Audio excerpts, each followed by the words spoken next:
Hello friends, இன்னைக்கு நம்ம 2B ஹீரோயிக்ஸோட 8th episode தான் பார்க்க போகிறோம். ஸோ இதுக்கு முன்னாடி நம்ம ஈசல்ங்கிற ஒரு ஹீரோட ஸ்டோரியை பார்த்தோம். இப்போ அதுக்கு அடுத்த ஸ்டோரி. எனக்கு புரியுது, ஒரு கேரக்டர்லேருந்து இன்னொரு கேரக்டருக்கு உங்களால் சேஞ்ச் பண்ண முடியாது. ஏன்னா இந்த கதையில் வந்து இவர் ஒருத்தர் தான் ஹீரோன்னு இல்லை, அவங்க ஒவ்வொரு ஹீரோக்கு பின்னாடி ஒரு பேக் ஸ்டோரி இருக்கும். அது எல்லாமே பேஸ் பண்ணதான் இந்த மை ஹீரோ. ஸோ இப்போ நம்ம பார்க்க போகிற ஹீரோ யாருன்னா, நம்ம போன வாட்டி பார்த்தோம்ல ஒரு கான்சர்ட்டில் அந்த ஹீரோ தான். இந்த எபிசோடோட ஸ்டார்டிங்கில் ஒரு பிளைன் கிராஷ் ஆகிறது மாதிரி காட்டுறாங்க. அந்த பிளைன் கிராஷுங்கிறது இப்போ ஜப்பானில் ஃபுல்லாக ஒரு மிகப்பெரிய நியூஸாக எல்லாம் பேசப்பட்டு இருக்கு. அப்போ அங்கே ரிப்போர்ட்டர் மாதிரி ஒருத்தர் காட்டுறாங்க.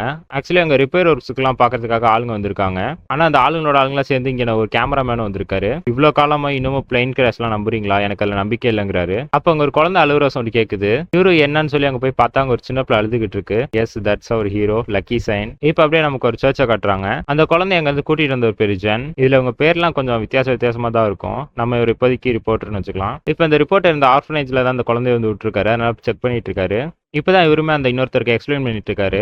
இந்த மாதிரி அந்த பிளைன் கிராஷ்ல தப்பிச்ச ஒரே ஒரு உயிர் இவங்க தானே. அங்க சர்ச் பண்ண அந்த டீம்ல தப்பிச்சு கூட்டிட்டு வந்துட்டேன். ரெக்கார்ட்ஸ்ல எல்லாம் எதுலயுமே உங்க பேர் நோட் ஆகலன்னு இப்ப இந்த ரிப்போர்ட்டரோட ஆபீஸ்ல காட்டுறாங்க. அவங்க மேனேஜர் அவனை திட்டிட்டு இருக்காங்க. நான் வந்துட்டு பிளைன் கிராஷ்காக ரிப்போர்ட் கேட்டேன், நீ என்னன்னா ஹீரோஸோட ஃபெயிலியர் தான் இதுக்கு காரணம்னு சொல்லி எழுதி வந்திருக்க.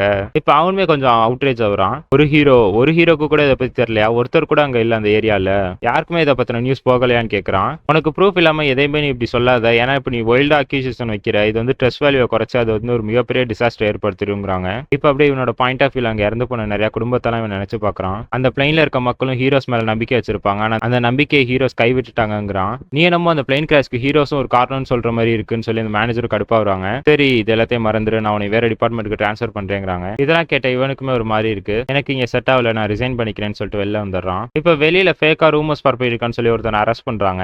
இவன் வந்து நீ ஏன் இப்படிலாம் சொல்லிட்டு இருக்கேன்னு கேட்கறான். ஆமா, அந்த பிளைன் கிராஷ்லாம் வந்து உண்மையானது இல்ல அப்படிங்கிறான். இல்ல அந்த பாட்டுல அதுக்கப்புறம் ஒன்று எழுதிருக்கே, அது என்னன்னு கேட்கறான். அதாவது மனுஷங்களுக்குள்ள இருக்க ஃபியரை வந்து எம்ப்ரைஸ் பண்ணுங்க, அதாவது அந்த ஃபியர் அப்படிங்கிற ஒரு வார்த்தையை சொல்லியிருப்பான். அதுனா என்னன்னு சொல்லி நம்ம ஹீரோ கேட்கறான். உனக்கு அங்க இருக்க ஈட்டோ லேபரேட்டரி தெரியுமான்னு சொல்லி அந்த பையனும் கேட்கறான். சரி வா, நம்ம இதை இங்கே டிஸ்கஸ் பண்ண வேணாம், வெளியில எங்கிட்ட போய்க்கலாம்னு சொல்லிட்டு கூட்டிட்டு போறாங்க. ஸோ இது எல்லாமே இப்போ நினைச்சு பாக்குறான். இப்போ ரியல் டைம்ல எனக்கு வந்துடுறாங்க.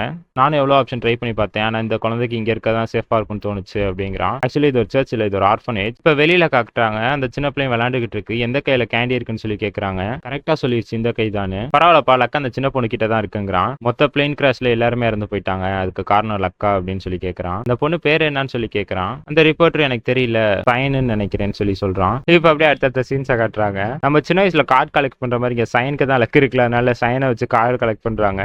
ரேரான ஐட்டம்ஸ் எல்லாம் கிடைக்குதான். இப்ப எல்லா பசங்களுமே சைனை போட்டு அரிக்கிறாங்க. இங்க இருக்க மெய்டு அவங்க எல்லாம் துரத்தி விடுறாங்க. சரி, இவங்களாம் நல்ல விதமா இருப்பாங்கன்னு பார்த்தா அவங்களும் இந்த மேப்பை கொடுக்குறாங்க. நீ யோசி, எங்க உனக்கு ட்ரெஸ் இருக்குன்னு தோணுதா அந்த இடத்த பாயிண்ட் பண்ணுறாங்க.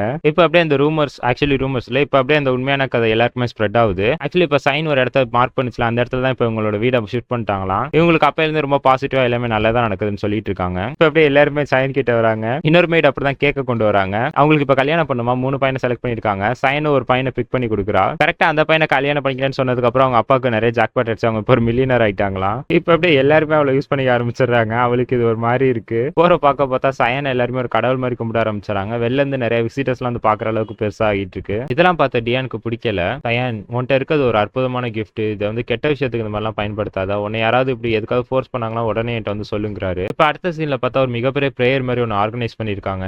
இந்த பிரேயருக்கு நடுப்புற சயனை தான் நிக்க வச்சிருக்காங்க. சயன் கையில பட்ட பொம்மைன்னு சொல்லிட்டு நிறைய பொம்மை விற்கிறாங்க. ஆனா ஃப்ரீ ஆஃப் காஸ்ட்ல தான் விற்கிறாங்க. அங்க இருக்க மனுஷங்களெல்லாம் பாரு, அவங்களும் உன்ன மாதிரி நார்மலான மனுஷங்க தான். ஆனா அவங்களுக்குள்ள ஒரு ஹோப்பை விதைச்சிருக்கிறது இப்ப நீ தான் சயன் போற பக்கம் எல்லாருமே சயனை ரொம்பவே ரெஸ்பெக்ட் பண்ண ஆரம்பிச்சிடறாங்க. இவ ஏஜ் பசங்க தான், ஆனா யாருமே இவ கூட விளையாட மாட்டேங்கிறாங்க. ரெஸ்பெக்ட் பண்ணிட்டு போயிடுறாங்க. இது அவளுக்கு ஒரு மாதிரி லோன்லி ஆகுது. இப்ப அங்க இருக்க ரூம்ல ஒரு ரேடியோ சவுண்ட் கேட்டுட்டு இருக்கு. சயனை போய் பாக்குறான். அங்க ஒரு பையன் உட்காந்து இருக்கான். வந்து பக்கத்துல உட்காருங்கிறான். ரேடியோல ஒரு ஹீரோ தான் பேசிட்டு இருக்காங்க. அதாவது இது வந்து எலெக்ஷன் மாதிரி நடக்கும் போல, நான் வந்து அடுத்த எக்ஸ் ஆகணும் அப்படின்னு சொல்லிட்டு இருக்காங்க. நான் அடுத்த எக்ஸ் ஆனா இந்த மாதிரி நிறைய நல்லதெல்லாம் பண்ணுவேன்னு சொல்லிட்டு இருக்காங்க. இப்போதைக்கு இந்த ட்ரஸ்ட் வேல்யூ வச்சு தானே இந்த உலகமே பேஸ் ஆயிருக்கு, அதை நான் வந்து மொத்தமா அழிப்பேன்னு சொல்லிட்டு இருக்காங்க. இப்ப அந்த ரிப்போர்ட்டர் தான் காட்டுறாங்க. உனக்கு காலேஜ் செரிமனி, அதாவது இந்த கடைசி நாள் வைப்பாங்களா, அந்த செரிமனி தானே நினைச்சு நீ என்ன போய் அங்கேயே ஒரு மிகப்பெரிய ஸ்பீச்சை கொடுத்துட்டு வந்திருக்கேன்னு கேட்கறாரு. ஸோ இந்த கேரக்டர் இப்போதைக்கு நம்ம குவீன்னு வச்சுக்கலாம். ஏன்னா ஹீரோ நேம் குவீன் தான். அதாவது என்னைக்காச்சும் ஒரு நாள் நான் ஹீரோ எக்ஸ் ஆக போறேன் அப்படிங்கிறப்ப இப்ப இருந்து அதுக்கு நான் ப்ரிப்பேர் ஆகிக்கணும்னு சொல்லிட்டு இருக்காங்க.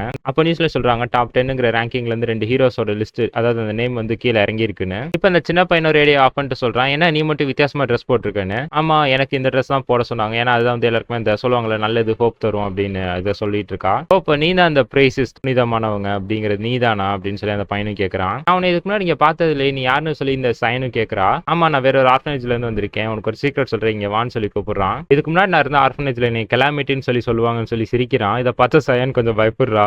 இப்போ அதே தான் அந்த மெய்டும் கேட்டுட்டு இருக்காங்க. இவனை ஏன் உள்ள சேர்த்துக்கிட்டீங்க, இவன் போற பக்கம் எல்லாமே கெலாமிட்டி தான் நடந்திருக்கு, எல்லா இடமே இடிஞ்சு விழுந்திருக்குன்னு, இதெல்லாம் இப்பயே நிறுத்துங்க, எல்லா குழந்தைகளுமே ஒரே மாதிரி தான், ஒருத்தர் மேல ஒருத்தர் கீழே இப்படி ட்ரீட் பண்ணாதீங்கன்னு சொல்லி திட்டுறாரு. இப்போ இந்த சின்ன பசங்களும் கேம்ஸ் எல்லாம் விளையாடுறாங்க. எல்லா கேம்லயுமே சியானுக்கு தான் லக்கு நிறைய இருக்கிறதுனால அவ தான் ஜெயிக்கிறா. நீ மட்டும் எப்படி இவ்வளவு லக்கியா இருக்குன்னு சொல்லி அவனும் கேட்கறான். எனக்கு தெரியலன்னு சொல்லி அவளும் கொஞ்சம் சோகமாகறா. என்னோட பழைய ஆர்ஃபனேஜ்ல ஒருத்தவங்க சொல்லி கொடுத்தாங்கன்னு சொல்லிட்டு உன் கையை கொடு அப்படின்னு சொல்லி கேட்கறான். கையில பார்த்தா அந்த நம்பர் ஏறும்ல, அந்த நம்பரை காட்டுறாங்க, அதாவது இந்த ட்ரெஸ் வேல்யூஸ.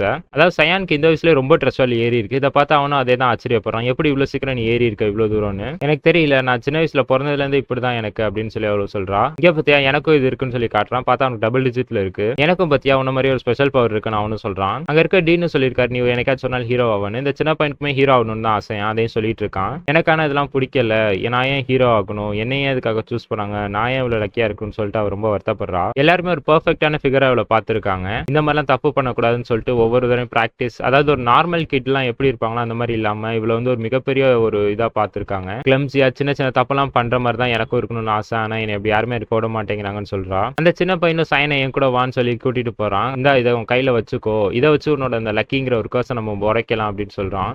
இப்ப அதுக்கப்புறம் ஒரு நாள் காலையில காட்டுறாங்க. நீ லேட் ஆயிடுச்சு பாப்பா, சீக்கிரம் உள்ள போன்னு சொல்லி கூப்பிடுறாங்க. அதாவது ஒரு சின்ன பிரேயர் மாதிரி வச்சிருக்காங்க. ஒரு புது சாங் ப்ரிப்பேர் பண்ண வச்சு அதுக்கு பிராக்டிஸ் எடுத்து அதை ப்ரே பண்ணி பாக்குற மாதிரி. இப்ப சயன் அப்படியே ஃபுல் செட்டப்போட அந்த ஸ்டேஜ் மேல ஏறா. லைட்டிங் செட்டப் எல்லாமே சயனை ஃபோக்கஸ் பண்ணி இருக்கு. அப்படியே அந்த ப்ரே பண்ற மாதிரி மூட் எல்லாமே அமைதியாகுது. அப்படியே அவ்வளவு சுத்தி ஃபோக்கஸ் லைட் வருது. திடீர்னு பார்த்தா ஒரு கிட்டார் சவுண்ட். சயான் அவளோட அந்த ப்ரீஸ்ட் ட்ரெஸ்ஸை கழட்டி போட்டுறா. இதுதான் ஆக்சுவலி சியானோட ஹீரோ ட்ரெஸ். இப்ப புதுசா பிக் பண்ண ஹீரோ காஸ்டியூம் போட்டுட்டு அங்க ஒரு பெர்ஃபார்மன்ஸ் கொடுக்குறாங்க. இதெல்லாம் எப்படி சொல்றதுன்னு எனக்கு தெரியல, நீங்களே அப்படியே பாத்துக்கோங்க.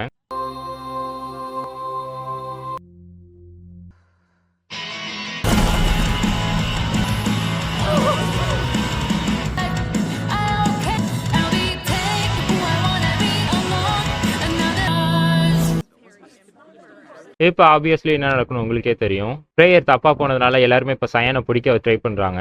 ஆனா அந்த சின்ன பையன் சயனை கூட்டிட்டு ஓடிடுறான், அந்த இடத்தோட தப்பிச்சு போறான்.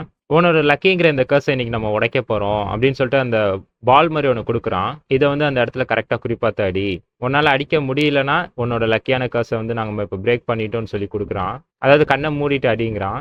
இப்ப அப்படியே சைட் பை சைட் விஷுவல்ஸ் அவங்க தப்பிச்சு போறதை இங்கிட்டு காட்டிட்டு இருக்காங்க. ஆக்சுவலி அவ லக்கி சைன் கரெக்டா அடிச்சிடுறா அந்த பாலை. ஆனா அவ அடிச்சது வந்து ஒரு அலாரம், அதனால டக்குனு அங்க தண்ணி வர ஆரம்பிச்சிருச்சு. பாத்தியா, நீ என்னதான் கரெக்டா லக்கியா இருந்தாலுமே உன்னால உன் மேல தண்ணி படுறதை வந்து தப்பிச்சுக்க முடியல, நீ எங்களை மாதிரி நார்மலா தான் இருக்குன்னு சொல்லி சொல்றான். இதை கேட்டு அவளும் சிரிக்கிறா.